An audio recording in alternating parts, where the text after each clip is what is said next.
In this video, I'm going to show you step-by-step instructions on how to replace the charging port or the USB-C port on the Samsung Tab A9 Plus.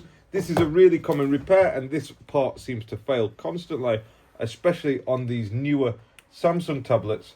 I've got it on the hot plate, I've got it face up, and the hot plate is set to 85 degrees centigrade. I'm just running a bead of isopropyl alcohol. This is 99.9% purity. I've run a bead all the way around it. You can, if you want, use a hairdryer or a heat gun to achieve the same effect. However, the heat mat is even. I can leave it on there for 5 minutes while I go and make a cup of tea.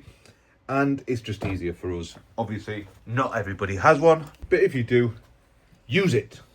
Next, suction cup. One of these. These are the iFixit ones. I use them all the time. They're the best ones that I've found, and I think I've broken one screen with this suction cup, and I'm certain that it was a aftermarket one. So because this has been on 5 minutes, it should be nice and soft, this adhesive. So what I'm doing, I'm sort of pulling up this side and pushing down this side, so it's like levering against it, and you can see that a little gap is starting to be made there.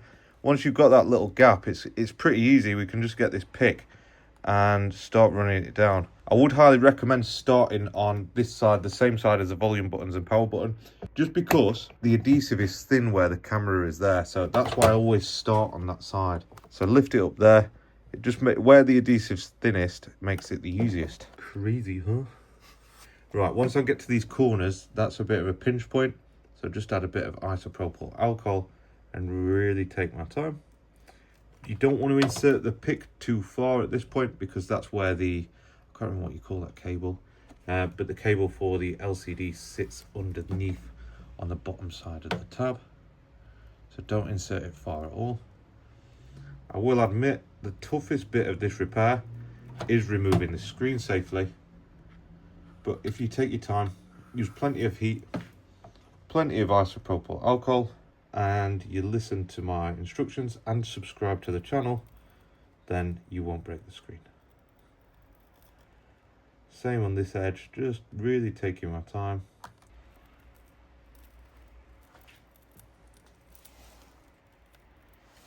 And then we've just got one more edge to do. I'm going to spin this round. I'm not really using the suction cup much, more to maneuver it around. Finally, this last edge just here, run it through, and then this corner's a bit tight. Oh, we didn't run it this way, did we? We started there and we ran it that way, so I have got a little bit left to do just here.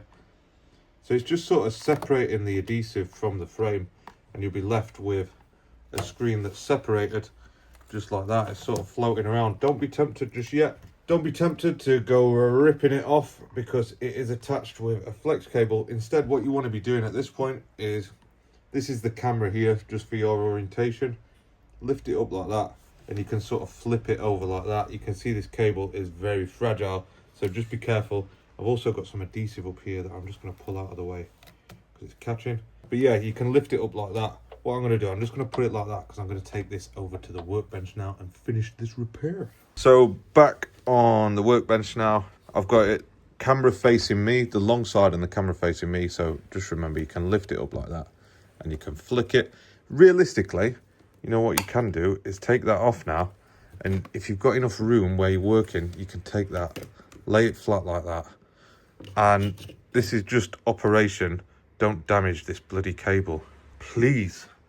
Now, you've got two crosshead screws just here and here.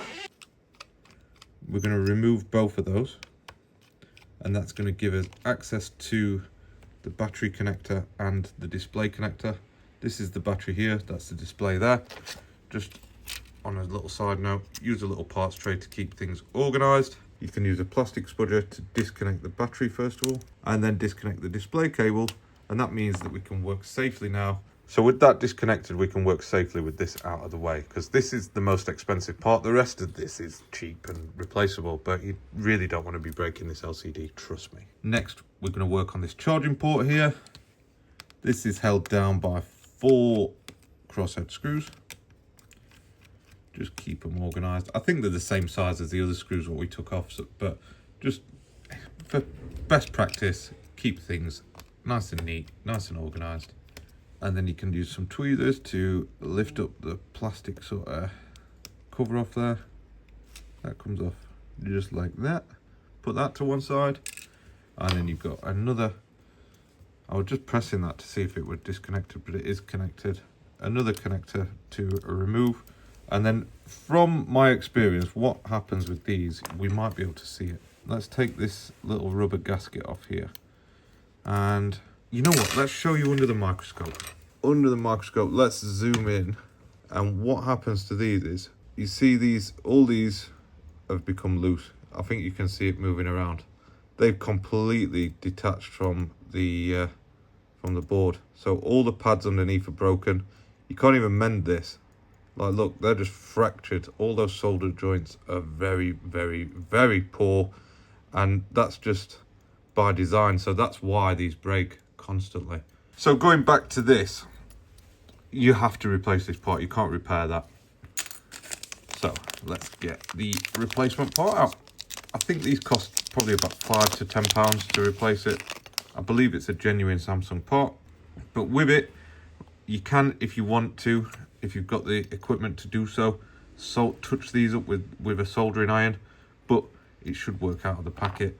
And if it doesn't, you will get warranty with the parts supplier that you use, so take advantage of it. Put the rubber gasket back on. It goes. These are always awkward, you know. They're a pain in the ass. They just sort of sit over the top like that, like a little hood. Sits on it like that. And then we can drop it straight into the tablet. Just making sure that we don't crush the cable. Reconnect this guy just here.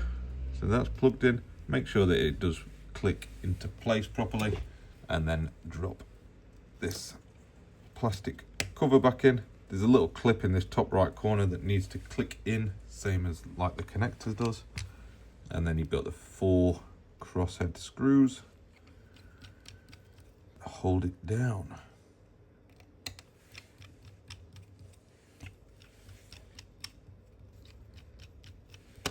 Right, so that's all the charging port put back together. In terms of sticking the screen back onto this, we were quite lucky in the sense that all the adhesive has actually come away with the screen. So what I'm going to do, I'm going to take us back over to the hot plate and I'm going to prepare the screen ready for it to be reinstalled onto this frame. Now, if you found that there was adhesive still left behind, then you need to remove it all, clean it all up with isopropyl alcohol before you go to the next step.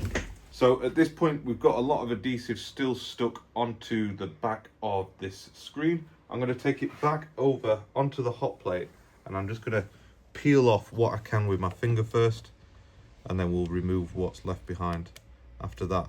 These Samsung adhesives are usually pretty good at coming off, but just rub at it, pull it off and get it out of the way. You want to get all this adhesive off, and then the next thing I tell you is quite important, because we don't want to use glue to stick this back down. I've had many rants about glue and using adhesives properly, and this is be one of those occasions. I'm surprised how nice that's actually come off. I thought it was going to be a little bit of a battle, but that was very, very easy. We'll take it back to the bench and we'll get some adhesive on it now. Unfortunately, the genuine Samsung adhesive wasn't available for this repair, so we're going to have to make our own up. To do that, I used some 5mm strips of Tessa tape. I think this is the 61395 tape, for those who ask. And I always cut it, look, just a bit too long, and then I'll trim that off at the end. For this area here, I'll use 3mm. It's always handy to have different size tapes kicking around for different activities, because otherwise it's just a bit wasteful, isn't it? If this gets stuck around that cable area, just run a plastic tool to push it down. When I do this side, you don't want to be covering up that camera, so if you can bend it a little bit when it gets to that bit, you can bend the tape a touch. That little bend in it is not going to hurt things. And then finally, We'll do the same on this top edge because this looks like this is like some kind of light sensor, these little white bits, so you don't want to cover them up with tape either.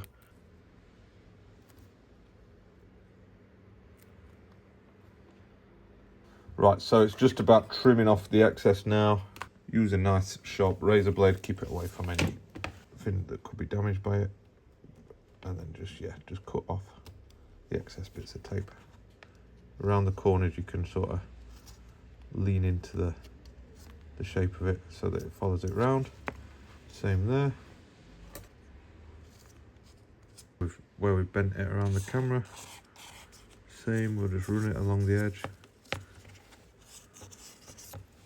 I think there'll be a bit left over on this side, yeah. You just want to make sure that there's no adhesive sticking out over the edges, so just be careful. Now we can put this all back together. Make sure that the battery is disconnected before you connect the display. So the display is this one just here. Plug that in, then plug your battery back in. So to drop this on, it hooks on like that, and then it sits just like that. That's the one. And we've just got those 2 screws to re-secure it down. One just there, and one more just here. And now we're just gonna put this screen back on. To do that, just pull on the adhesive little strips what I've got, one by one. If you're not used to using this, it can be a bit awkward, because I use it every day and I still find it awkward to deal with.